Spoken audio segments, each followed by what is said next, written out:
the issue of circumcision was only for those who weren't Jewish. Precisely. Presumably. If you were already circumcised. Who were adults who wanted to join.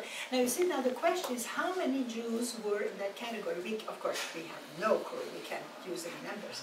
But we do know this, that in the Mediterranean world, the synagogues, which were spread all over the Mediterranean world, in every major town there was at least one synagogue. We do know that they had a lot of pious, quote-unquote, pagans who were not Jews, but who joined, as it were, the spiritual side. And we have very, very little evidence for them. They're mentioned once in a while. In other words, Judaism was attractive to people because of its spiritual side, and because of its religion, and because of what it stood for, and because of its morality, etc., its ethics. Now, these people, you know, they were sort of on the fringes of Jewish communities.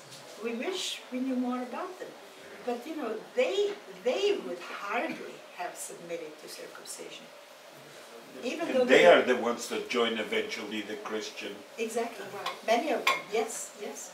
So that's my first point, is the enormous importance of the issue of circumcision for the early church. The second point I want to make is the evidence that we have of the first Christian communities. How did they come into being? We really don't know. Generally, obviously, it was all word of mouth. Because there were, in the first century, there were no yet written scriptures and so on, except for Paul. But what attracted people? And here I quote an American historian, Henry Banford Parks. Parks wrote a very interesting book, which is, well, some years ago, 50 years ago or something, but I still think that he hit the nail on the head with his idea that he said, look, in the ancient world, I mean, there was a vast variety of religions. Vast. In the Greek world, in the Roman world. You know that syncretism was absolutely, the Roman world was the name of the game. Wherever the Romans came, they found some gods, they adopted them, they rebaptized them, they erected temples to them, etc., etc. So by the time you get to the reign of Augustus, when Christ was born, and the turn of the first century, Rome itself had divinities you wouldn't believe. I mean, we do know because we have written evidence of the enormous variety of religions in the Roman Empire. Wherever, as I said, I repeat, wherever they went, they adopted and rebaptized and reformulated, etc. South of Rome, there is a small town, now it's not much, it's called Palestrina. The composer, Palestrina, in the 16th century was from there, so you know, Palestrina is better known for its composer, its masses, the Palestrina masses, than it is for anything else. But Palestrina, to this day, if you go, there is a palace of the Barberini family, and up on top is a hill, and under it was a Roman villa. And the villa itself was built next to a temple. And today it's hard to say because it's all, you know, it's sort of an archaeological dig, is really in Palestrina. But there was a huge temple there because it was visible from the sea. The Roman ships that went along the coast and went up to Ostia would see the hill. And the hill was very important because it was a temple of the goddess Fortuna. Now Fortuna was entirely cobbled together, Tike in Greek. That's right. But Fortuna, you know, was sort of an answer to a need, really. But in classical times it was not Fortuna. I mean, if you look at for example, the Iliad or something, you know, who were the gods, there ain't no Fortuna. So, what I'm trying to tell you is that the Romans were masters in amalgamating these various divinities. Now, what has this got to do with Christianity? Christianity, you see, could have become one of them. One of the many, many, many religions that entered the Roman consciousness and the Roman expressions and so on. But it wasn't. Why not? because of their communities. It wasn't just a personal thing, it wasn't just a handful of people, but wherever people converted to Christianity, there was organization. And organization was very, very Roman. The Romans psychologically are very different from the Greeks. The Romans organized. The Romans gave laws, they gave rules. If you want to be of us, you have to do A, B, C, and D. And Otherwise the you're Greeks not. gave philosophy. That's right. You know, it's interesting. I mean, this would get me off on enormous tangents, which I don't want to go. But you know, I have really thought a great deal in teaching, my teaching.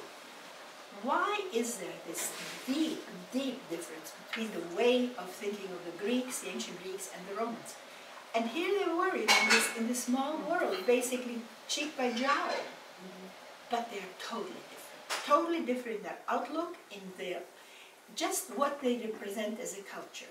And you see, Christianity, remember, has both a Greek and a Roman root. It's not just a Roman root. It is in the Roman world, but some of the earliest writers, of course, were Greek.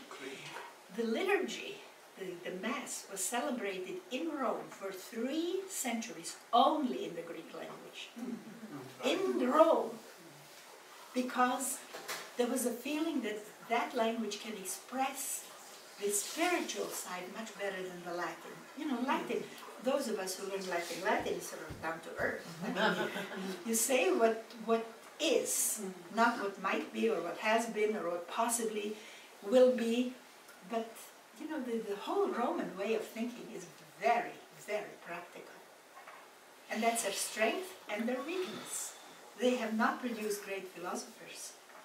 A couple of them, Seneca, that's about it. That's wait till Lucretius. Greece, who knows? Lucretius, and they were deeply influenced. But you know, Cato. yeah, of sorts. I think he's a no. I mean, you know, we can hear parse it. What is a philosopher? Cato certainly is an important person, yes. But you know, when you look at the great philosophers, they're not Romans, but they are in the Roman world, many of them. And by the time you come to Seneca, of course, it's very different, you know, in the 1st century A.D. And but I'm trying to tell you that the religions that survived really depended to a very large extent on organization. And Christians have it. Whether or not one can make the jump and say because many of them are Roman, I don't think so. I mean, I don't know. I can't really say anything about that. But I can say that the Christian communities, and by the way, we have a lot of evidence for the early Christian communities all over the Mediterranean, not just in Italy or in Greece. They were organized how? If you read in the New Testament the Acts of the Apostles, you will see why. Whenever they had a small community, they had people in charge. They had people who had different functions. Some people were there to teach, some people were there to preach, some people were there, the deacons, to take a look and be careful about how to treat the poor, those that are needy, to collect money from others and so on, and to redistribute it from the very, very beginning. Now, see Elizabeth, was this similar to what was true in the synagogue?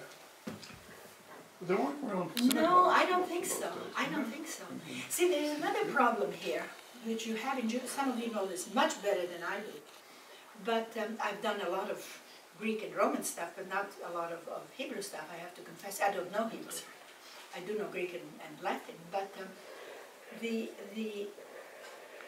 you know, the mentality in the Jewish communities was, if somebody is deformed, or somebody is sick, or somebody doesn't like, his parents must have done something to deserve this.